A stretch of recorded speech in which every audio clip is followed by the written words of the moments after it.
Hello aspirants, उम्मीद करता हूँ आप सब अच्छे से होंगे। जैसा कि आप जानते हैं कि अब कुछ ही दिनों के बाद स्टाफ असिस्टेंट का एग्ज़ाम होने जा रहा है और दीगर एग्ज़ाम्स जो कि फाइनेंस अकाउंट्स असिस्टेंट आपका है, फॉरेस्टर एग्ज़ाम्स है, जेके एसएसबी के जितने भी एग्ज़ाम्स हैं और दीगर जो भी एसएससी के एग्ज़ाम्स हैं, उसमें एक साइंस एक इम्पॉर्टेंट कंपोनेंट रहता है। तो क्या होता है, बच्चों को जो आर्ट्स बैकग्राउंड से होते हैं उनको बड़ी दिक्कत रहती है। तो मैं साइंस के कुछ टॉपिक्स अपने कुछ एस्पायरेंट्स की रिक्वेस्ट पे ले रहा हूँ। उम्मीद करता हूँ कि वो भी इससे फ़ायदा उठाएं और सोचा कि बाकी लोग भी इससे फ़ायदा उठाएं।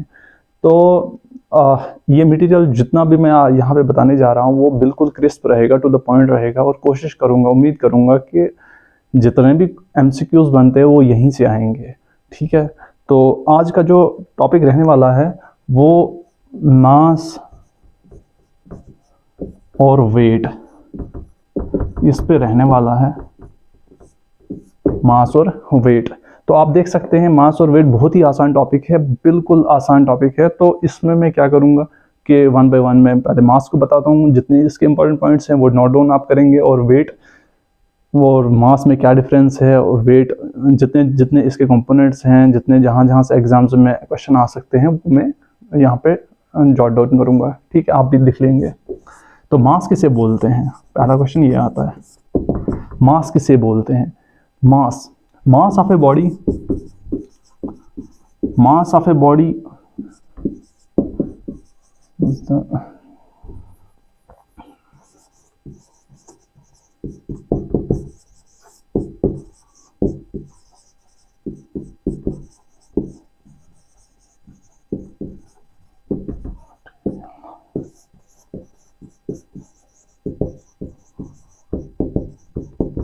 Content in it. तो मास की बिल्कुल आसान डेफिनेशन है। मास किसे बोलते हैं, किस मास, उस मास of a body is the quantity of matter.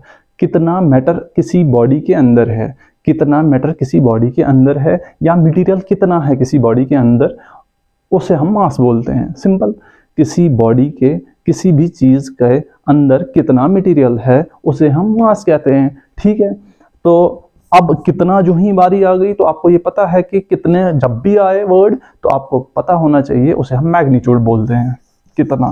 ठीक, तो मैग्नीट्यूड से ही एक इम्पॉर्टेंट पॉइंट निकल के आता है, बहुत इंपॉर्टेंट है ये। तो मैग्नीट्यूड, जिसका खाली मैग्नीट्यूड होता है उसको हम स्केलर क्वांटिटी बोलते हैं, जैसा कि आप जानते हैं, और जिसकी डायरेक्शन भी हो और मैग्नीट्यूड भी हो उसे वेक्टर क्वांटिटी बोलते हैं।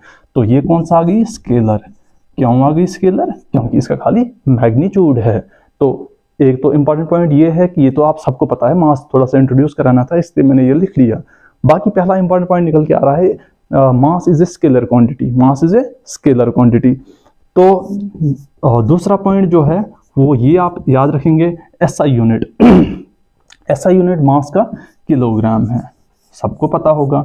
ठीक है, किलोग्राम है, लेकिन आप याद रखेंगे एग्जाम में ये भी कंफ्यूजन हो जाती है कभी कभी। ठीक है, तो एसआई यूनिट जो है वो इसका मास का केजी है। और तीसरा इंपॉर्टेंट पॉइंट जो है, मास of a body remains constant irrespective of place. क्या बताता है ये, मास ऑफ ए बॉडी ये कांस्टेंट रहता है, कांस्टेंट, वेरी नहीं करता है, irrespective of place, irrespective of place. ठीक, तो मास जो है वो कांस्टेंट रहता है इररेस्पेक्टिव ऑफ प्लेस। मास जो है वो चेंज नहीं होता है। ऐसा नहीं है कि यहाँ पे एक मास होगा और आप जब दिल्ली जाएंगे तो वहाँ दूसरा मास होगा, या पोल पे जाएंगे या इक्वेटर पे जाएंगे। असल में ये कॉन्सेप्ट बताता है कि पोल या अर्थ पे किसी भी जगह मास जो है वो कांस्टेंट रहता है। और एक और इम्पॉर्टेंट पॉइंट इससे निकल के आता है, वो ये है कि मास जो है, मास जीरो कभी नहीं होता है। मास of a body can not be zero, mass of a body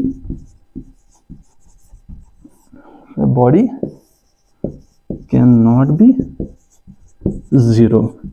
तो ये इंपॉर्टेंट पॉइंट्स निकल के आ रहे हैं। मास of a body is the quantity of the matter material content in it. कितना मटेरियल किसी बॉडी के अंदर है उसे हम मास कहते हैं। ये एक स्केलर क्वांटिटी है, ये एक स्केलर क्वांटिटी है, उसका ऐसा यूनिट क्या है, केजी है, किलोग्राम है। तो मास जो है वो कांस्टेंट रहता है, it never changes with the place. तो mass of a body can not be zero, ये जीरो कभी नहीं, कितना भी छोटा से छोटा पार्टिकल क्यों ना हो उसका कुछ ना कुछ वेट मास होगा। मास होगा, मास होगा, ठीक है। अभी वेट की इससे बाद हम करेंगे, तो आप ये नोट डाउन करेंगे।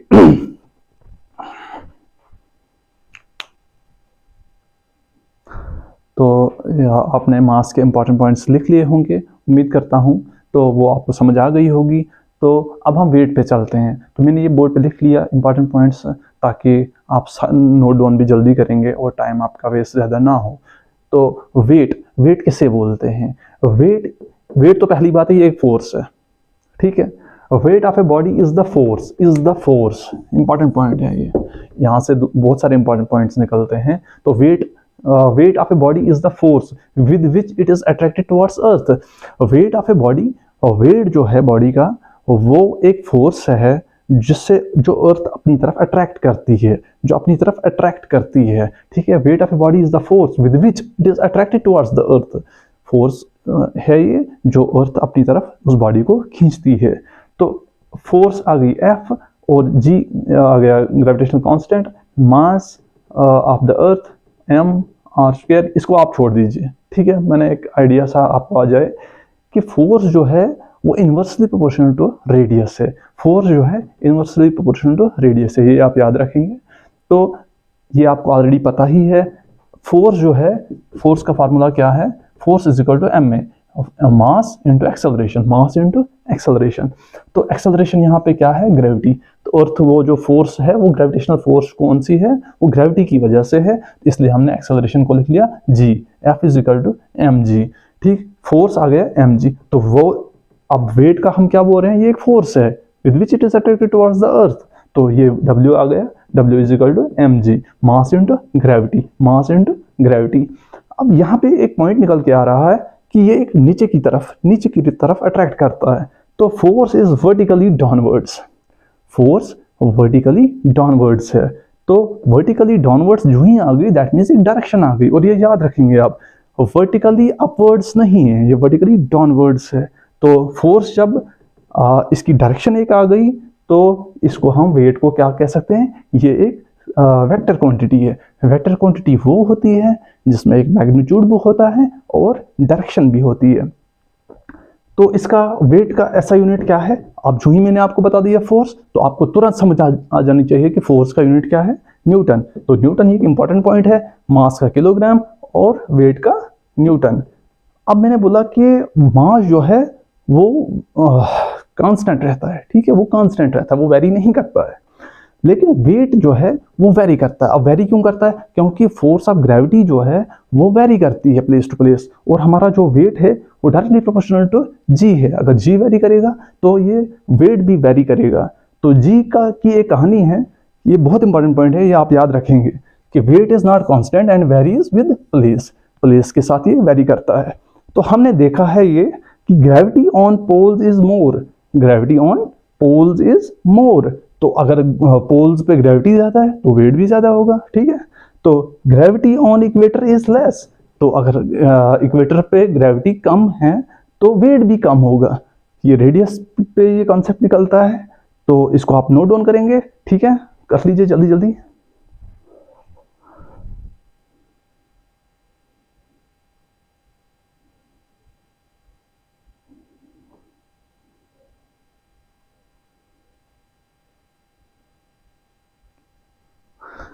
तो उम्मीद है कि आपने वेट के जितने भी इंपॉर्टेंट पॉइंट्स हैं वो नोट डाउन किए होंगे।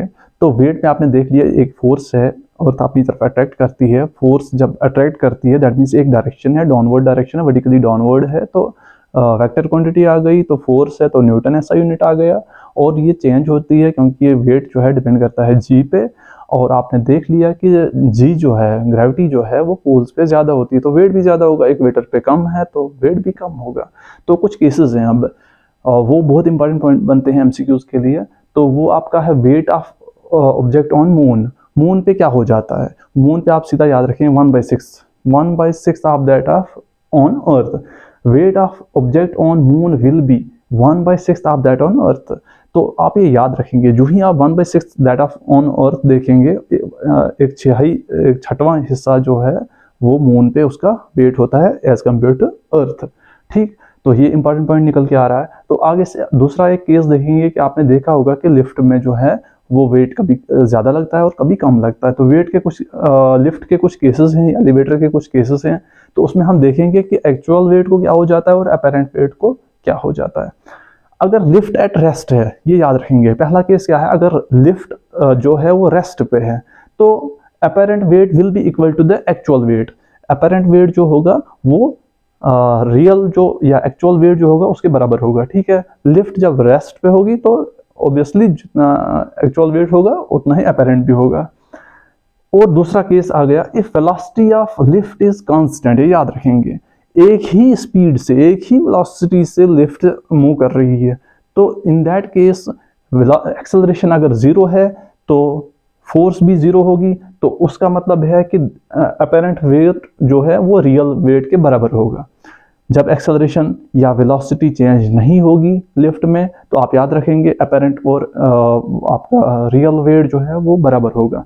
तो तीसरा इंपॉर्टेंट पॉइंट ये है, ये तो आपको समझ आ ही जाएगी, लेकिन ये याद आप रखेंगे, अगर लिफ्ट अपवर्ड डायरेक्शन में चल रही है, अगर लिफ्ट अपवर्ड डायरेक्शन में चल रही है, इसका एक्सेलरेशन ए आ गया, तो इसको एक फोर्स नीचे की तरफ खींचेगी, वो आपकी mg आ गई, मास इनटू ग्रेविटी, जैसे वेट बोलते हैं आप, और एक रिएक्शन फोर्स होगी, रिएक्शन फोर्स वो ऊपर की तरफ होगी, तो उससे क्या होगा कि रिजल्टेंट फोर्स क्या आएगी इसमें, क्योंकि बॉडी तो ऊपर जा रही है, वो तो इसका मतलब mg से ज़्यादा होगी जो फोर्स ऊपर की तरफ इसको खींच रही है, तो वो रिजल्टेंट फोर्स क्या होगी, आर, रिजल्टेंट फोर्स आ गई आपकी एफ जो है R minus M G, R मतलब रिएक्शन फोर्स ज़्यादा होगी, तब इसलिए मैंने यहाँ पे लिख लिया, तो mg कम होगी, तो resultant force is equal to R minus M G.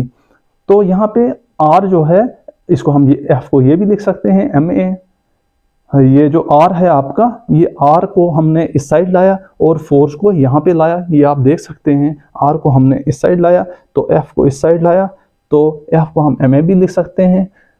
तो ये कॉमन निकालेंगे एक्सेलरेशन और ग्रेविटी, एक्सेलरेशन जितनी दी होगी, मास जितना दिया गया होगा, आपका अपेरेंट वेट निकल आएगा। तो क्वेश्चन में ये भी हो सकता है कि मास दिया गया हो, एक्सेलरेशन दी गई हो और आपको बोलेंगे अपेरेंट वेट निकालो, तो R is equal to M A plus G, जी आपको पता ही है, ग्रेविटी की वैल्यू दी गई हो, ये वैल्यूज दी गई होंगी, तो आप ये मज़े से निकाल सकते हैं। तो कंक्लूजन में इसमें एक चीज़ याद रखेंगे कि अपेरेंट वेट जो होता है जब लिफ्ट ऊपर की तरफ चलती है वो ज़्यादा होता है एक्चुअल वेट से, क्यों, तभी तो वो ऊपर जाती है। तो कंक्लूजन में क्या याद रखेंगे, apparent weight is always more than actual wait. तो ये पॉइंट नोट डाउन कीजिए आप।